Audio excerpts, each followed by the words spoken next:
بسم اللہ الرحمن الرحیم۔ شروع اللہ کے نام سے جو بڑا مہربان نہایت رحم والا ہے۔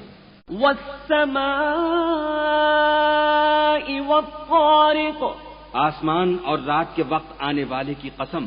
وما ادراک ما الطارق، اور تم کو کیا معلوم کہ رات کے وقت آنے والا کیا ہے؟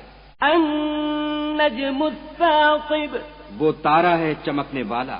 ان کل نفس لما علیہا حافظ، کہ کوئی متنفس نہیں جس پر نگہبان مقرر نہیں۔ فلینظر الانسان مما خلق، تو انسان کو دیکھنا چاہیے کہ وہ کاہے سے پیدا ہوا ہے۔ خلق من ماء دافق، وہ اچھلتے ہوئے پانی سے پیدا ہوا ہے۔ یخرج من بین الصلب والترائب، جو پیٹھ اور سینے کے بیچ میں سے نکلتا ہے۔ انہ علی رجعہ لقادر، بے شک خدا اس کے اعادے یعنی پھر پیدا کرنے پر قادر ہے۔ یوم تبلی السرائر، جس دن دلوں کے بھید جانچے جائیں گے۔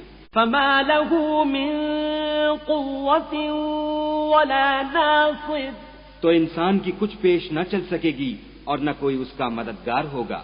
والسماء ذات الرجع، آسمان کی قسم جو مہ برساتا ہے۔ والارض ذات الصدع، اور زمین کی قسم جو پھٹ جاتی ہے۔ انہ لقول فصل، کہ یہ کلام حق کو باطل سے جدا کرنے والا ہے۔ وما هو بالهزل، اور بیہودہ بات نہیں۔ انہم یکیدون کیدا، یہ لوگ تو اپنی تدبیروں میں لگ رہے ہیں، واکید کیدا، اور ہم اپنی تدبیر کر رہے ہیں۔ فمہل الکافرین امہلہم رویدا، تو تم کافروں کو مہلت دو، بس چند روز ہی مہلت دو۔